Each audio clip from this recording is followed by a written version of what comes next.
చేసుకోదాం. ఇక్కడ నుంచి వచ్చారు? ఇక్కడ కేరళకాయల నుంచి వచ్చాము.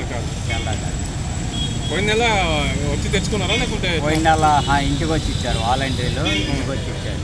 ఇప్పుడు ఇక్కడికి వచ్చిండ్రు? ఇప్పుడు ఎన్ని గంటలకు వచ్చారు? ఇక్కడ 8 గంటలకు వచ్చాం. ఏమంటున్నారు మరి వాళ్ళు? 8 గంటలకు వస్తే ఇంకా బ్యాంకులో క్యాష్ ఇక్కడికి రాలేదు, రేపు పొద్దున 7 గంటలకు రండి అంటున్నారు. రేపు పొద్దున 7 గంటలకి.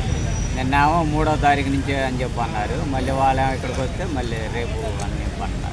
మరి ఇప్పుడు జగన్మోహన్ రెడ్డి ఇంకా మంచి చేస్తున్న వాళ్ళని చంద్రబాబు స్టే తెప్పి కోట్లకెళ్ళి తెచ్చింది కదా, మరి దీన్ని ఎట్లా చూస్తారు? మరి చంద్రబాబు స్టే తెప్పించుకొని వాలంటీర్ వ్యవస్థను రద్దు చేయించారు కదా, మరి దీన్ని ఎలా చూస్తారు మీరు? ఈ రద్దు చేపిస్తే చాలా ఇబ్బంది పడతారు జనాలు, చాలా ఇబ్బంది, మామూలు రిస్క్ కాదు. ఈ 5 ఏళ్ళు అసలు ఎవరికి ఏ తప్పు లేకుండా, ఎవరు ఎక్కడికి తిరిగే పని లేకుండా ముక్కగా అంతలో నవ్వేవాళ్ళకి కూడా ఇంటికి చేరుతున్నాయి. 6-7 గంటలకల్లా పొద్దున్న వచ్చి ఇచ్చేవాళ్ళు వాలంటీర్లు. ఈ వ్యవస్థ తీస్తే మళ్ళీ ఆఫీసుల చుట్టూ అక్కడైనా ఇక్కడైనా తిరిగి నా నమ్మక జనాలకి ముక్కగా అల్లాడిపోతారు తిరగలేక, ఆఫీసులకి తీసుకోలేక. పొద్దున వస్తే మధ్యాహ్నం దాకా కూర్చోవాలి, మధ్యాహ్నం వస్తే మళ్ళీ సాయంత్రం దాకా కూర్చోవాలి డబ్బులు తీసుకోవాలంటే. మరి ఇదంతా లేకుండా ఈ 5 ఏళ్ళ మరి నడిపాడు కదా జగన్ అన్న.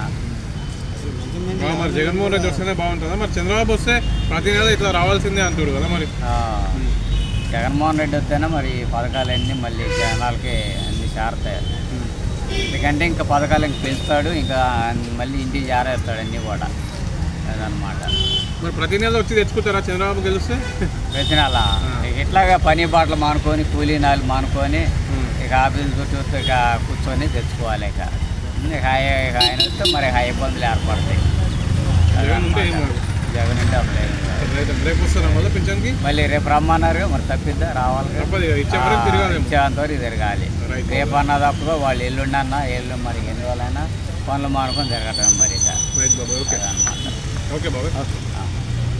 పెన్షన్ వచ్చిందా ఈసారి?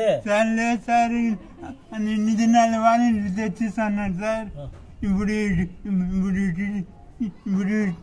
టీడీపీ వాళ్ళు వచ్చి అక్కడికే సచివాలయం దగ్గర రమ్మండి అన్నాడు సార్. మీ అమ్మ ఏడుంది? మా అమ్మ కూలి నలిపోతుంది సార్. ఎట్లా మా ఇప్పుడు ఆయన ఎట్లా పిలుచుకొని పోతావు పింఛన్కి? ఇన్ని రోజులు వాలంటీర్లు వచ్చిస్తారు. 1వ తేదీ తెల్లారుకొని తెచ్చేసాను సార్. ఇప్పుడు ఎట్లా ఇప్పుడు పరిస్థితి? ఇప్పుడు ఎట్లా సార్ వాళ్ళని రమ్మంటున్నారు. ఎట్లా పోతావు పాపం? ఆటోకి ఇటు మాట్లాడుకుని పైసా వాళ్ళు ఏం చేయాలి? నువ్వు ఎట్లా ఆయన ఎత్తాలంటే ఎట్లమ్మా?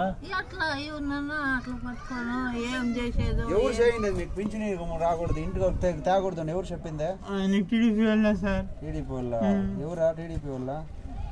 తెలుగుదేశం వాళ్ళు సార్. తెలుగుదేశం వాళ్ళ వాలంటీర్లు చేస్తున్నాయా సార్? ఇన్ని దినాలు ఇంటి దగ్గర తెచ్చేసాను సార్ వాలంటీర్లో. ఇప్పుడు అక్కడికే రమ్మంటాను నేను పాలేను సార్. ఇదంతా తెలుగుదేశం వాళ్ళు చేస్తాను సార్. సార్ ఇంతకు ముందు వాలంటీర్ తెచ్చేసాను సార్. ఇప్పుడు అక్కడికే రమ్మంటాను నేను పాలేను సార్. ఏం చేయండి భయం అవుతాను సార్.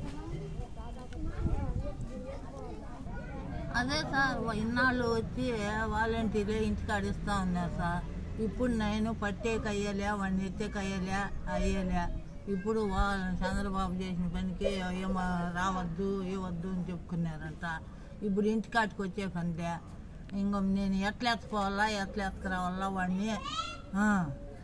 ఆటోలో కూర్చొని పెట్టాలన్నా కూడా 2 మనుషులు పట్టాలా. ఏ మగవాడిని పట్టుకునేది? మా ఇంట్లో ఎవరు మగబెట్టలేరు, ఒక్కడే.